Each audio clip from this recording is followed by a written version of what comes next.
and it's now my pleasure to go ahead and introduce a couple of our current speakers today. We're first going to hear from Dr. Dennis Dirkmaat, who is the department chair for our Applied Forensic Sciences department. And then he also brought his graduate student, Anthony, with us as well, too, who can give you all of the ins and outs about Mercyhurst Applied Forensics department from a student perspective. Dr. Dirkmaat?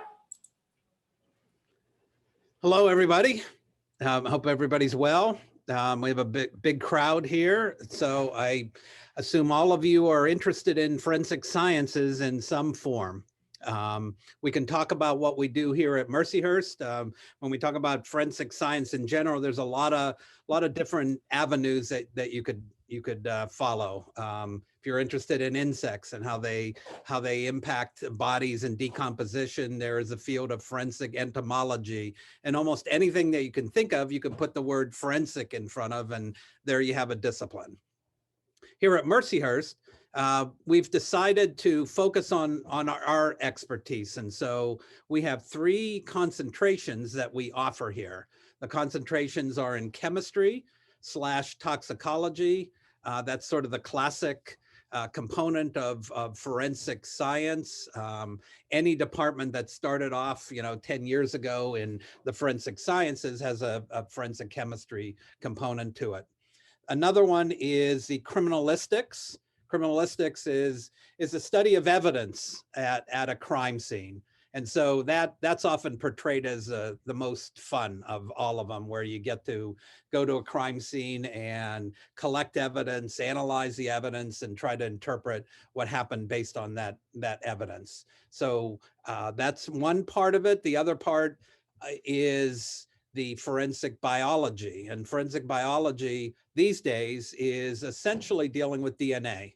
DNA is a big aspect of the field. Almost 100% of our identifications these days can be done through DNA. The advances in technology are amazing. So it used to be in the old days, and we'll say the old days are 10, 15 years ago, the police would handle a body and then try to figure out who it is. If it was decomposing, then they'd try to get dental ID. And then if all hope were seemingly lost, then go to DNA. But DNA, you'd have to send it away. It may be a year later, and it was very expensive. So that wasn't too long ago. Nowadays, there are programs and the cost is down. And so almost as a matter of general protocol, DNA samples are collected. And so DNA is everywhere. There's laboratories out there that are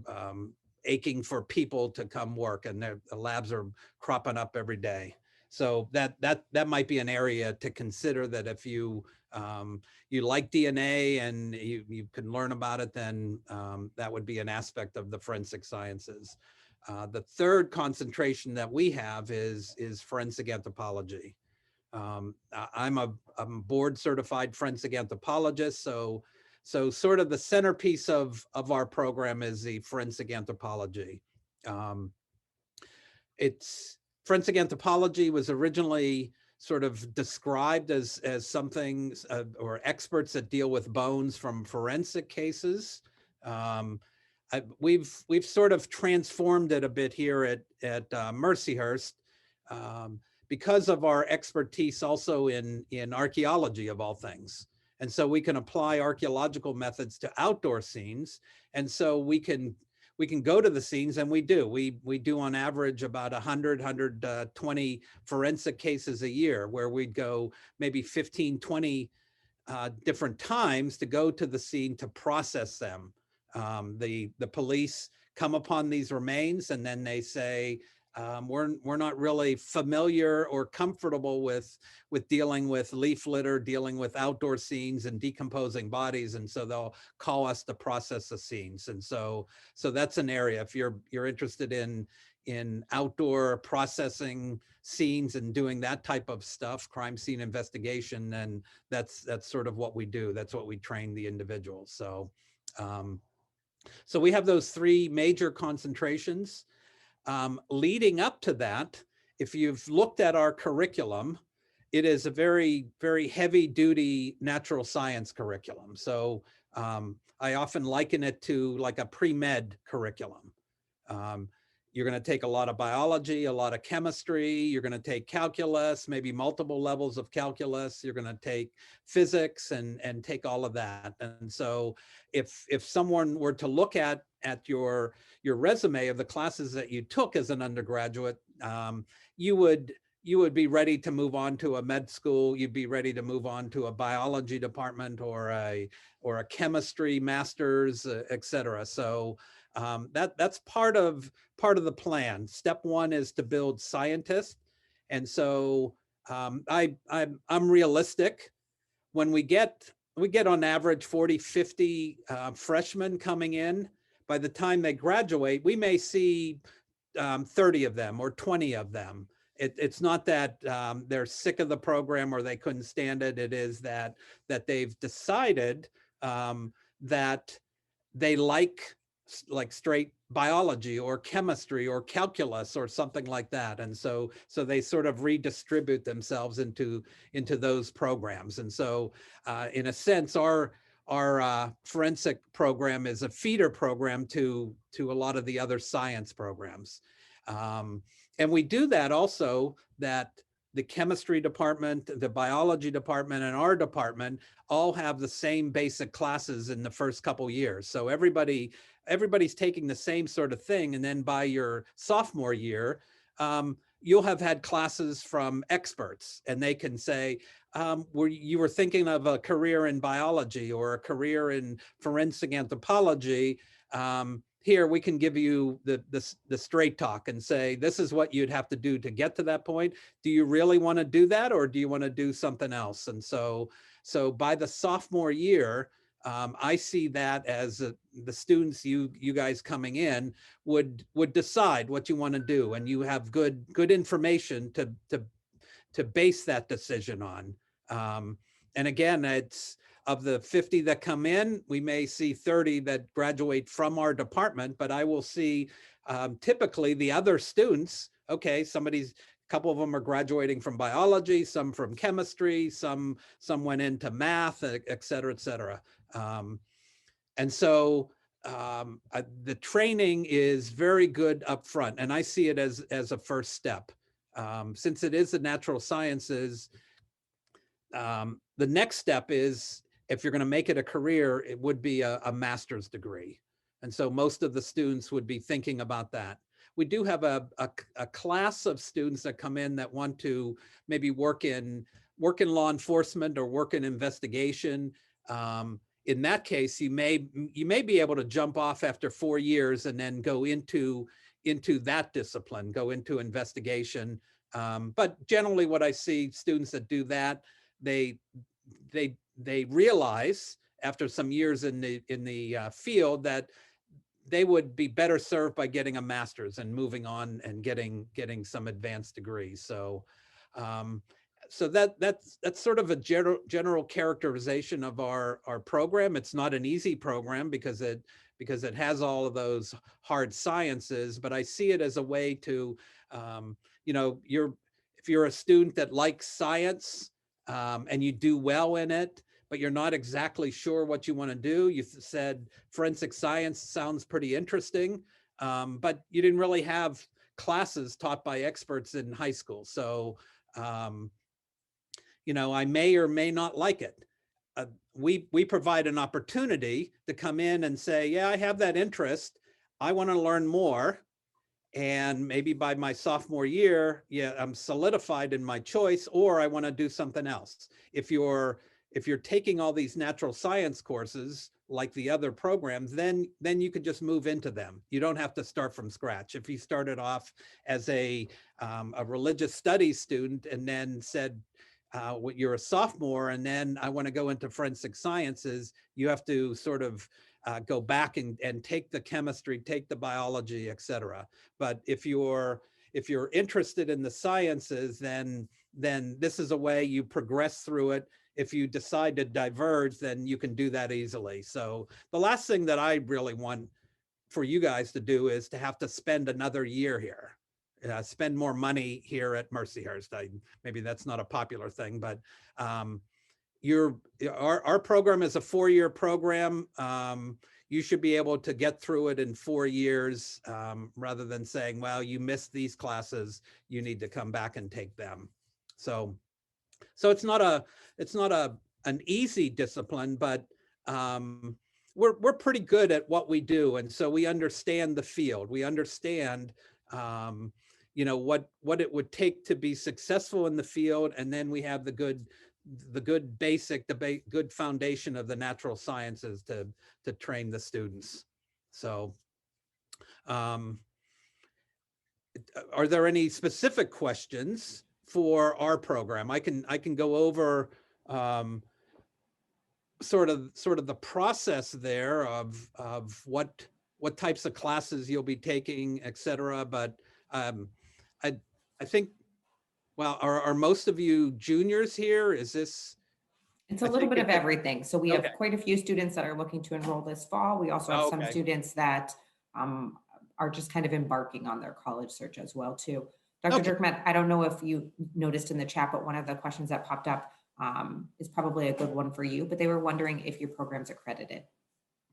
Our program's not accredited. That main question is it's something called FEPAC, which came out of Michigan State, and so that has been a popular one in the last few years. We applied a couple years ago, but our focus is sort of forensic anthropology. We went through the whole process, and then at the end they said, well, you don't have a forensic chemist. We don't have a forensic chemist specifically. So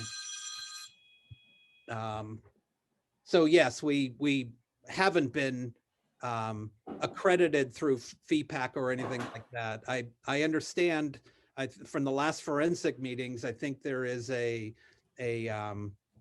new approval process, and we were talking about maybe next year applying for it.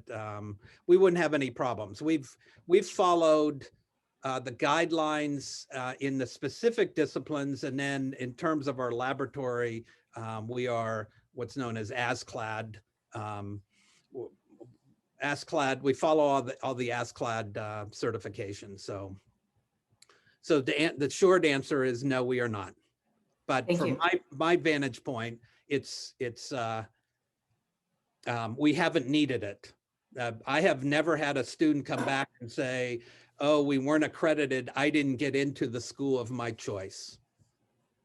Excellent. Thank you for that answer. I appreciate it.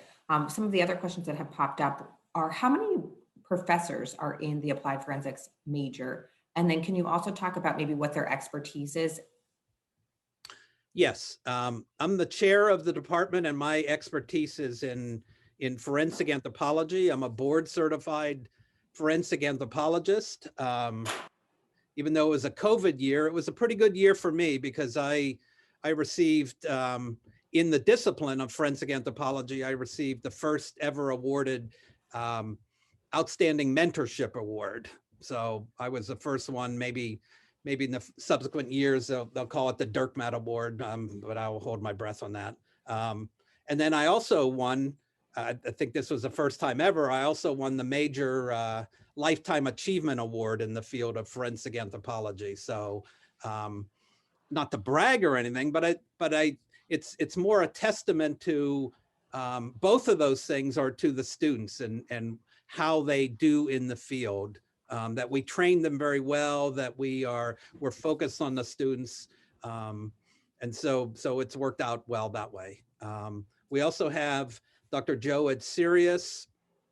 She is Spanish. She is a board certified forensic odontologist, which is a study of teeth. And she is, I think she's the only foreign board certified forensic odontologist. It's the American Board of Forensic Odontology. So she also has a PhD in forensic anthropology, and she has a degree in biology. So she's very smart. And so we added her 2 years ago.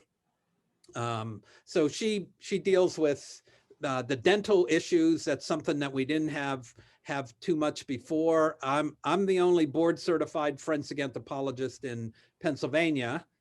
She's the only board certified person in Pennsylvania herself. And then we have Leslie Fitzpatrick, who is a physical anthropologist, has studied some, they're called isotopes, some of the compounds in bones to try to figure out maybe some idea where people came from.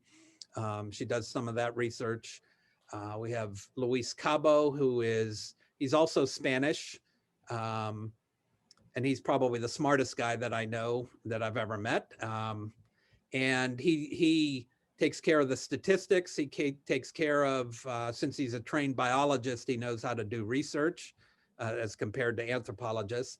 And then we have two individuals who retired from the Pennsylvania State Police. They teach our criminalistics. So one is Dennis Donovan. He's been here since his retirement, so about 15 years. And then we just hired Christy Lynch, who I worked with her on many cases here in the area. She also worked with the crime unit in Pennsylvania, so she's also very excellent. So we have a very good core. As the students come in, they'll take classes in chemistry and biology. Those are taught by the chemistry and biology departments at the school. Excellent. Thanks so much. Ariana mentioned that you said a lot of the program is heavily based in the sciences. What additional classes would they be taking as part of the program? There are additional classes in what we call the core part of the curriculum. It's called REACH. So there's different areas of the liberal arts education that you have to get. So it's not just forensic science or science classes. It would be courses in the humanities and other aspects to fulfill the liberal arts part of your education here. And then a few years ago, it used to be that the core curriculum was very heavy. And so given the number of courses that we require, so there was no real free time. When the previous president came in, we changed that up, and so there was more free time to add some courses to explore. I call them exploration courses. You have, say you're a forensic science major, but you want to explore, say, psychology, and you would now be able to do that without staying an extra year. Excellent. Thank you so much. And again, can you confirm how many students that graduate with applied forensics typically would go to graduate school versus how many would go to their field? For the undergraduate, the vast majority are going off to a master's program. I don't have exact numbers. Right now, most of them are going to go to a master's program because there are some opportunities to work in some aspect related to law enforcement or investigation, but at this point they're not. Those organizations are sort of looking for master's students. So we have a certain percentage that go on to masters, or we may have 2 or 3 that are going on to medical school. This year we have somebody who just got into law school, so she's doing law, taking a different perspective, from the forensic sciences. So it's a wide diversity. Excellent. And then do you have any examples of where students might be going if they do go directly into the workforce upon graduation? Well, like in the bigger cities, you might have organizations that are looking for civilians that might work with the police or work in a crime lab.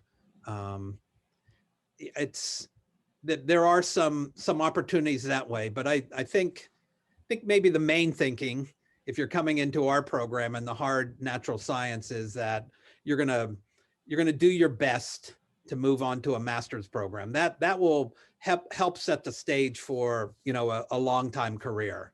Whereas if you jump off, you have it used to be that everybody had to have a high school education, high school degree. Now it's sort of, you should have a bachelor, but the master's will get you the job. For example, if you wanted to go into the state police, maybe you're thinking the state police might be a way to get into crime scene investigation and do that type of stuff, like Mr. Donovan and Christie did. Their path was they got into the state police. They were troopers for a while and then expressed an interest and got some specialized training in crime. What we're suggesting here is that if individuals want to go into the state police, if they have this background and have a degree in the sciences, they become a trooper for a while and then they apply to go into the crime unit, then they have the background already. So they will go to the top of the class. So that might be an avenue to consider. Excellent. Thank you very much. And while students are enrolled at Mercyhurst, what type of hands-on experiences do they get? Are there ever internship opportunities or opportunities to go out in the field? Yes, there will be some opportunities to go in the field. As I said, we do 10 to 15 cases throughout Pennsylvania. Sort of our territory is all of Pennsylvania, sort of half of New York, and then much of Ohio. And so we could be called from any of those places and go out. And typically it's a forensic archaeological recovery of some decomposing set of remains or a burial or something like that, or even fatal fire recoveries. And so most of it is we have probably the best master's program in forensic anthropology in the world. So we have very good students and they get a lot of experience doing the cases. But I always want to bring one or two undergraduates that have, the spammers are after me. One or two students that have an interest, then we can bring them along. They can interact with the graduate students, get a feel for what we do at the outdoor scenes and all that. We also encourage the students to work with our graduate students because we typically bring the remains back to us to here. We bring them back to campus to process the remains, to analyze them. And so the undergraduates, the ones that have had osteology and maybe forensic archaeology, we encourage them to work with the graduate students. And the graduate students are very nice, and they'll bring in some of the undergraduates to assist in cleaning the bones, labeling the bones, and getting the basics of how we analyze them. We encourage students to do internships, but we don't have specific internships for different cities nearby. We encourage the students who will typically go back home for the first summer, maybe the second summer, to look around your hometown. You know, you can stay at home. Typically the internships are unpaid. So you can stay at home and do the internships from wherever you live. Like, we get a lot of students from Buffalo. There's opportunities up there to work in the medical examiner's office. We have connections there, in the police department and in a lot of different areas. So then sort of the junior year and maybe the senior year, there are typically a few fellowships here that the students might stick around and work with us here. So there's a lot of opportunities, and the fact that I called it the Applied Forensic Sciences Department implies that we want to try to give you as many hands-on opportunities as we can. Excellent. And Kendall is specifically interested in forensic anthropology, and you feel that that would be a good fit if Kendall were to enroll at Mercyhurst, correct? Yeah, I think if she's looked around, she hasn't found too many. And certainly they will pale in comparison to what we do here. I would say by far, we have the best undergraduate, we have the best master's program in forensic anthropology in the world, I will say. Because I could say the United States, but we're certainly, there's nothing in Canada, there's nothing in Mexico, there's nothing in South America, and I can go on. So I'll say in the world. Awesome. And then do you ever see any integration with forensics and criminal justice? Forensics and criminal justice. Mm-hmm. It's apples and oranges. It's criminal justice is more of a social science. They're looking at, you know, the prevalence of crime and things like that. It's really two different areas. So there's not much of an integration there.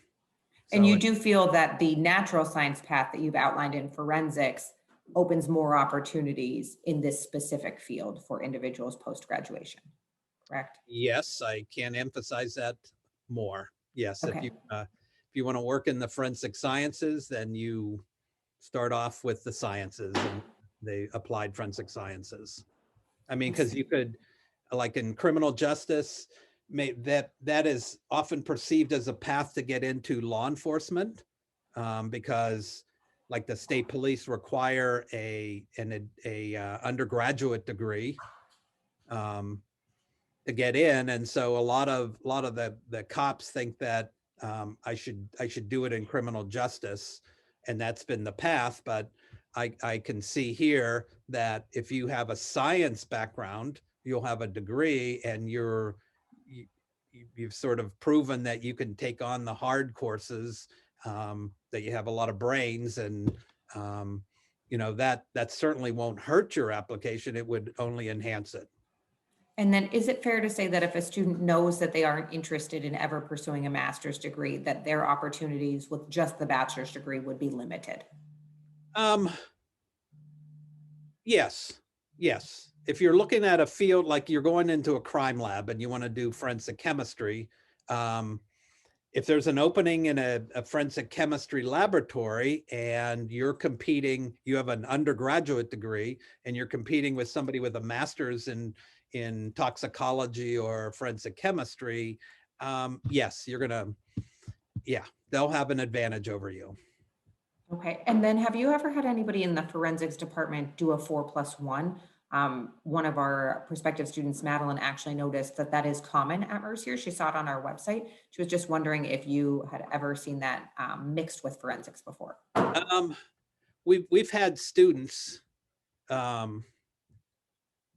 well, we don't have a 4+1. We have something that might be comparable. We when we bring in graduate students, and we get about 80 applicants for about 6 or 7 positions, so it's very competitive. But we have some of our undergraduates who have a good science background, and that's what we're looking for, and have proven themselves. We've brought them into the program, and Anthony, who will talk to you, is one of those. He was an undergraduate here, did very well, and we couldn't let him go somewhere else, so we kept him here. So that's not quite the 4+1, but we've had other students that, no, the 4+1 is sort of when you're a junior or senior, you're thinking about taking some classes in the master's program to sort of cut it down from 2 years to 1 year. We don't really do that. No problem. I think that's a great segue, though. Why don't we go ahead and allow Anthony an opportunity to introduce himself and talk about how he found Mercyhurst and why he opted to not only pursue his undergraduate degree here, but also his graduate degree. Anthony, do you want to take a minute to introduce yourself too? Sure. Hi, everybody. I'm Anthony, as I've been introduced. I am a graduate student here, second year graduate student. I also did my undergraduate here. So I arrived in Erie in 2015, and I've been here, the better part of the last 6 years. What drove me to Mercyhurst? I've always wanted to be a forensic anthropologist. I had faculty members in my high school tell me that, combining my passion for science and history, my people watching skills, and my innate kind of like I asked a lot of questions and combining all of that, the field of forensic anthropology would have been a good fit for me. So I ran with that from the age of 14 or the age of 12 on. When I got to high school, my guidance counselor told me, we're going to make sure you become a forensic anthropologist. We're going to find the best schools in the country.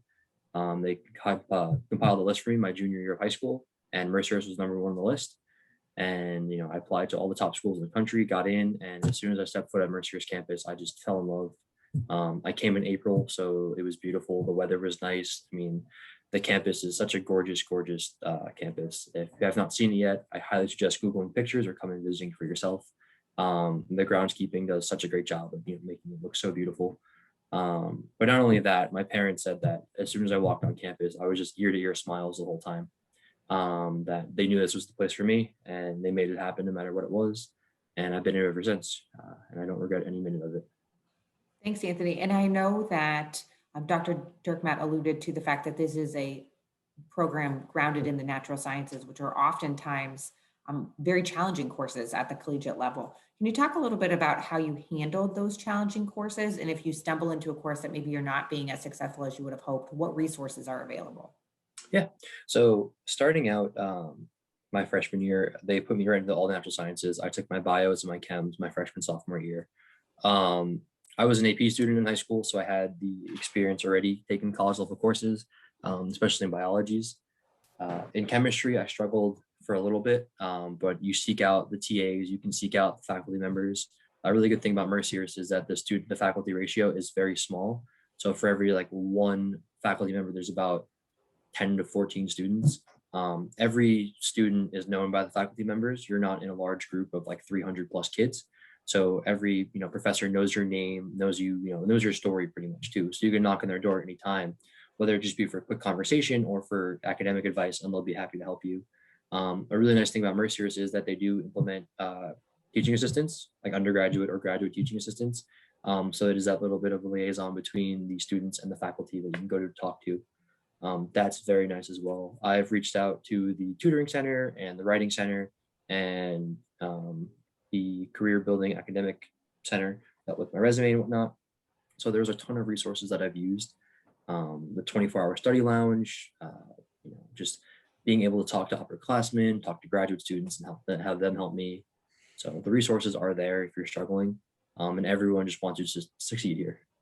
Excellent. Thanks, Anthony. And then were you still able to go ahead and find other outlets on campus to pursue your passions as well on campus, or were you strictly an applied forensic science major while you were here?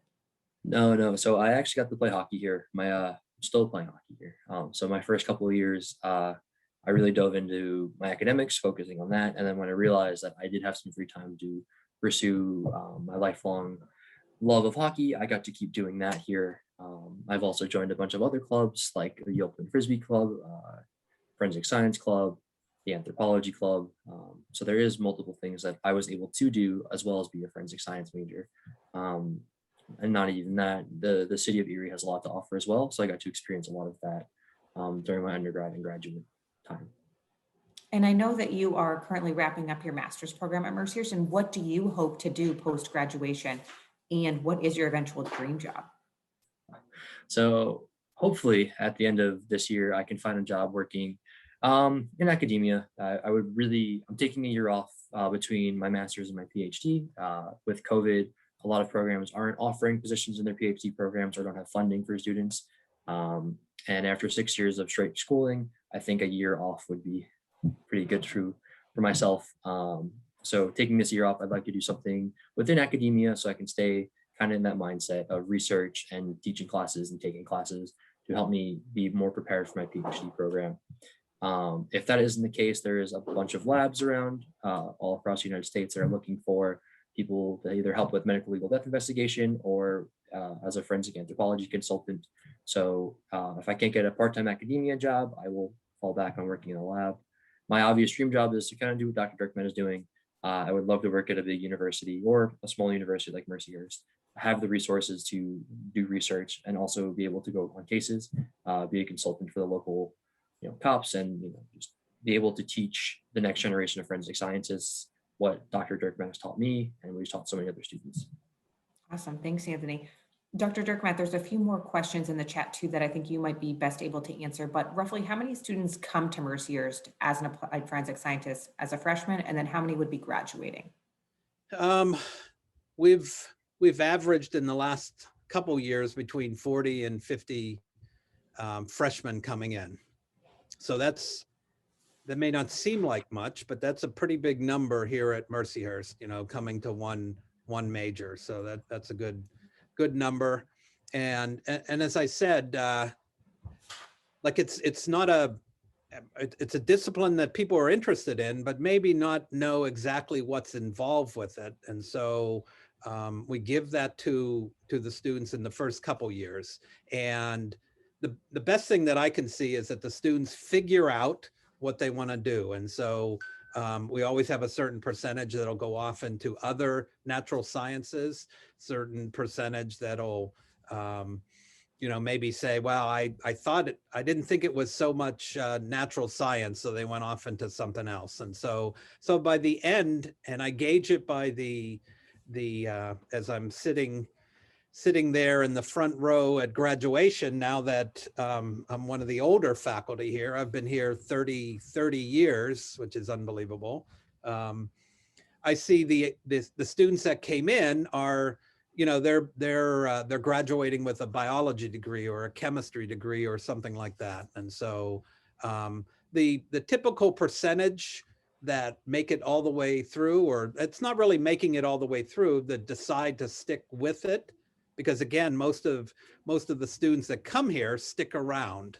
And so it may be that we'll see 55, 60% that will end up with the degree, the applied forensic sciences degree. So. Thank you for that answer. And Marie was wondering if you had any information on average annual salaries for graduates in forensics. No, I don't. Okay. That's No, fair. I mean, I appreciate your honesty. That's a common question, but that's a very difficult one to, if you say, I want to be a forensic psychologist, then okay, then we can see you're in the big city or you're a small city or what you're doing. But here, we're talking about the forensic sciences. So you could end up as a forensic entomologist or a forensic anthropologist out in Hawaii, or you could be working for a big city medical examiner's office. So it's very hard to tell. I think that may be a question for Google or so for All right. answer. Yeah. No problem. And then Kristen was also wondering if Kristen studied criminalistics, that concentration, would she be required to do any law enforcement training to get a job? There's different ways to get into. It depends on what she wants to do. It may be that she goes criminalistics and then thinking that maybe law enforcement would be a good avenue. I mean, not everybody is cut out to get trained as a cop. So that's the bottom line. So so she might go that path, and the criminalistics would help it out. Otherwise, they're like in the big cities, they'd be more inclined to have civilians that are collecting evidence and doing other things. There was a study probably 10 years ago that said that we need to change the forensic sciences because the science was being collected, the science was being analyzed by law enforcement who don't have a science background. So the field of forensic science was in general characterized as being kind of lacking in the sciences, other than like the study of DNA. So that was going to change.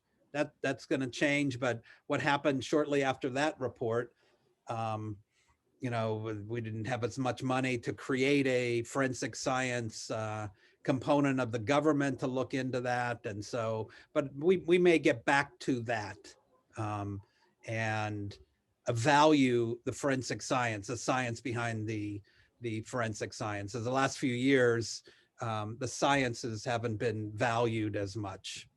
We could get into that, but I won't at this point. No problem. And then Ariana mentioned that she's more interested in chemistry and toxicology and even criminalistics. We heard how wonderful the anthropology concentration is, but what are the strengths of those other programs or those other Um, concentrations? they're not as strong as ours because you know, I'm a board certified forensic anthropologist, and Dr. Joe is a forensic odontologist, board certified. She's actually gonna she's in the process of applying to become a board certified forensic anthropologist, so she'll have multiple degrees there. Um, we we don't have a forensic chemist. The biology or the chemistry department doesn't have a forensic chemist there. So it's not going to be as strong as the forensic anthropology. We basically um, that department provides the multiple levels of chemistry, and so if you have a good background in chemistry and have one or two forensic chemistry courses in there, then you should have the background to apply for a master's, say, in forensic chemistry or forensic toxicology. That's been the process. Excellent. And then Olivia had a question about AP courses. Typically, if you score a 4 or 5 on an AP exam, those courses are transferable to Mercyhurst University. So at the end of your last AP exam, I would encourage you to contact College Board, have that official score report sent to us, and then we can go ahead and evaluate it to determine where those classes fit in our curriculum at Mercyhurst. The same would be said for anybody that's taking dual enrollment classes at another college or university. As long as you achieve a C or better from an accredited institution, we can go ahead and transfer those courses to Mercyhurst as well too. As soon as your last college or university credit is finished at that other institution, I would encourage you to send an official transcript from that school's registrar's office to Mercyhurst, and we can go ahead and hopefully evaluate any AP scores and or college credits that you've taken prior to enrolling at Mercyhurst to determine, again, where they fit in our curriculum so that we're not scheduling you for anything you've already earned credit for. Lee wants to do a concentration in chemistry. Would Lee have to take biology and physics as well as chemistry, or just chemistry? Everybody takes the basic levels of chemistry and biology and calculus and physics and all that. So everybody, regardless of whether you're doing forensic anthropology or forensic chemistry or forensic biology, everybody has those basic classes. And then by the sophomore year, and certainly by the junior, you want to do chemistry, then you'll focus on the chemistry. So everybody is trained in the natural sciences right off the bat. Excellent. And then Maddie, just like dual enrollment and AP scores, yes, we do accept some IB tests as well too. Back to the chemistry subject, it's very popular today. Are the chemistry courses the same as what's offered through the chemistry department? So we do share faculty amongst the Applied Forensic Sciences department and the chemistry department. And Dr. Dirkmatt, do you happen to know if the chemistry degree is accredited? They may be accredited through like the chemistry department itself may be accredited through some accrediting body in chemistry, not forensic chemistry. Okay, and then one of the questions that just popped up in the chat, it says, is it safe to say that if we are not into anthropology, then this may not be the best fit for us? No, I wouldn't say that's true. I would say that we have an understanding of what it takes to get to the next level. We're all experts in the forensic sciences, so certainly forensic anthropology is a centerpiece. But if you want to do forensic biology and study genetics and all that, we have people in the biology department that know their biology. They may not be forensic biologists, but they can give the good background. And then sort of in your master's program is where you are mastering the skill sets. In the forensic anthropology end of it, we're sort of pushing that into the undergraduate. So we can, by the junior and senior year, we can train you sort of at the graduate level there. It's true, we don't do that at the forensic biology or forensic chemistry. And then Anthony, if you wouldn't mind, I'm going to ask you to describe what your average day looked like as an undergraduate student in terms of the amount of classes that you took per day, the length of time in the classroom, and then what else maybe you'd like to talk about in terms of your day. Yeah. So my freshman year, I was registered for, I believe it was 15 credits in the fall, and then I registered for 17 credits in the spring. So that could be anywhere from, I think it was 4 classes and 3 labs. It really depends. The minimum class number you have to take is 12, and the max you can, or the minimum credits is 12, and the max is 18. So 12 can be 3 to 4 classes, or it can be 3 classes and 3 labs, however you work it out. But I was never really overwhelmed with classes. I know the university does a good job about putting, a little bit of space between classes, especially within our department. I think the most I've ever had was like 3 classes in a row, which is just 3 hours. But for the most part, before I became a department work study, it was come to class at 9, be on campus from 9 to about 2 p.m., and then go home and do my homework, or participate in extracurricular activities. Once I became a department work study and was getting paid for some, you get paid to kind of work for the department and do tasks around the department. At 2 o'clock, I'd go get lunch and then come back here for 3, and then work from 3 to 5 or 3 to 6. So that was a pretty average day.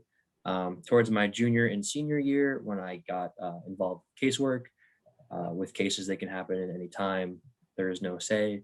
So on a day like that, I would be excused from classes to help the recovery team go on cases. And those are, pretty, they're all different in their own aspect, but a lot of fun altogether. You get to, travel with the graduate students and the faculty, and, go on an actual forensic case. So when those opportunities do arise, those definitely change your plans for the day. Excellent. Thank you so much. Kira, as Dr. Dirkmatt mentioned, our career services department, as well as our faculty, they're very well connected. They do help students get some internships, but they also do rely on some students to go ahead and determine what the best fit would be for them. Again, as he mentioned, some of them are unpaid, so sometimes students choose to do them at home so that they can live at home and then work during the day. But again, we do want to make sure that what we are learning in the classroom, we help you put to use in the real world as well too. I know we are quickly approaching today's time limit, and I want to make sure that I'm aware of everybody else's additional obligations as the rest of the afternoon progresses. Before I go ahead and ask Dr. Dirkmatt and Anthony 2 remaining questions, Anthony, Olivia had one more question for you. Did you ever study abroad, or did you have any friends ever study abroad while you were enrolled as an undergraduate at Mercyhurst? So I never personally studied abroad. Being 7 hours from home, anytime I had a break, I would go home and use those full week, 2 weeks, 3 weeks to be home with my family. Because I spent the majority of the time at school, even for smaller breaks. A lot of my friends that did study abroad absolutely loved it. I mean, you take a class, you get to go to a different country, experience the culture there. A bunch of people that I know of too in the forensics department, whether they concentrated in forensic bio, chem, or anthropology, have all had the opportunity to study abroad. So it is possible to do it within the forensics department. But yeah, I heard nothing but good things about study abroad. They occur anytime, in between breaks or during semesters, even over the summer, depending on what class you want to take. So I thought about the opportunity, but I also missed home a lot and spent my time at home instead. Excellent. Thanks, Anthony. And I will say, Olivia, too, like Anthony mentioned, his friends really enjoyed it. I don't know many students that come back from their first study abroad opportunity that aren't looking to get abroad again. And as Dr. Dirkmatt mentioned, we operate in a very global society. So again, any opportunity to experience another culture, I think, can only enhance your education at Mercyhurst. Anthony, before you leave today, I was wondering if you could go ahead and tell us why you enjoy Mercyhurst so much, and what's your best piece of advice for students as they embark on their college search? It's a good question. The one thing I enjoy about Mercyhurst so much is the close-knit community that the school kind of brings. My freshman year, I remember walking on campus and everybody had some sort of Mercyhurst attire on. Whether you were an athlete or a student that was just here for academics, everybody was so proud to be a Laker no matter what. And to me, that was just, amazing. I love that. Another thing about Mercyhurst that I really loved is how just involved everyone always wanted to be with the school, and how involved everyone was to make sure the school was the best it can be. and the opportunities that the school gave everybody and how everyone utilized every opportunity, not only academically, but to be part of the community as well. My freshman year, they take us on a, what do they call it? Like a, I'm drawing a blank. You go out into the community and help. You do some And community the day of service. the day of service, and just that alone, and see like how the rest of the community was so happy that we were there to help them out, really made me, think that the school does a lot of good things, not just for the students, but for the general community as well. So that was nice to know that those options, even after your freshman year and your day of service, they're available for you. So anytime, you can check in with the student union or campus ministry to see if you can do those events. And I think that's really important too, that the university doesn't just focus on the students, but focuses on the general community as well. And I guess a piece of advice that I would have for students, ask questions, reach out to not only just faculty, but to students as well. Faculty, they're great to answer questions, but sometimes it's the students that have the better perspectives on things like that. Another piece of advice I would say is to get involved. My sophomore year, I wanted nothing more to be part of this department. Dr. Dirkman can attest to this. I was a bit of a pest. I was in his office every day asking if he needed anything, if there was anything I can do. I wanted to get involved so badly. So from there on, I went from Dr. Dirkmat to the graduate students to other faculty, just asking to get involved. And eventually they all kind of caved in and let me get involved. So I got a phenomenal experience because of that. And I kind of pat myself on the back for being so persistent, but I also, I'm very grateful for all the opportunities that the faculty and other graduate students and everyone else here has given me. Thanks, Anthony. I really appreciate that insider information. Dr. Dirkmat, two last questions for you. We are really lucky that you've chosen to be a part of Mercyhurst University for 30 years, and hopefully we have you for another 30 years. But why do you continue to come to work at Mercyhurst? And then what advice do you have for students? Well, first off, 30 years is a long time. I don't think I'm going to make 30 years, but yes. Well, I'm not going to count you out just yet. Yes. Well, I came here starting my career, and it was a small school, and I was able to do a lot of things at the school that I wouldn't have been able to do at a big school like Penn State or Pitt. And so I was able to build my career and what I wanted to do here based on the president and some of the administration. So I had a plan of how to train students and how to interact with students, how to treat them, etc. So I've been able to do that here. And so, like I said, I'm most proud of that award for outstanding mentorship, because that's an award that was voted on or submitted by the students of the past. So the other one is a lifetime achievement, but the one that's coming from the students is the best one. And I think that's what we've tried to focus on as students. And the best thing, the best legacy for us as a teacher, for me as a teacher, is that our students do well and they go on to a successful career. So. Excellent. And then do you have any advice for students as they embark on their college search? Well, the advice would be, as you're looking around, if in the old days, in the pre-pandemic days, it's sort of get on the campus and take a look at it. Like Anthony said, that when he came on the campus, he knew. So there is some gut feeling, some whatever you want to call it. You may walk onto a campus and get a bad feeling, and then okay. So, but I think if you're considering 4 or 5 schools, if you can visit the school, maybe talk to the professors, talk to the department chair, and have your parents talk to them, and then you'll have a pretty good idea of what you want to do, what Excellent. your choice will be.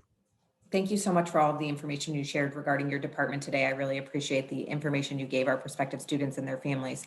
To our prospective students, thank you so much for engaging with us in the chat. You posed a lot of great questions, and I can assure you that both Anthony and Dr. Dirkmat preferred to hear from you than just me. So I thank you for your involvement in today's session. We recognize that this isn't a perfect substitute for hosting you on campus. So if we can assist you as you continue to navigate your college search, please don't hesitate to reach back out to us. We enjoy working with you and getting to know you and your family, so please use this as a resource. Until I have an opportunity to see you again, either in this virtual setting or hopefully one day soon in person, I wish you all continued good health. Enjoy the great day, and carpe diem. Okay, see you later.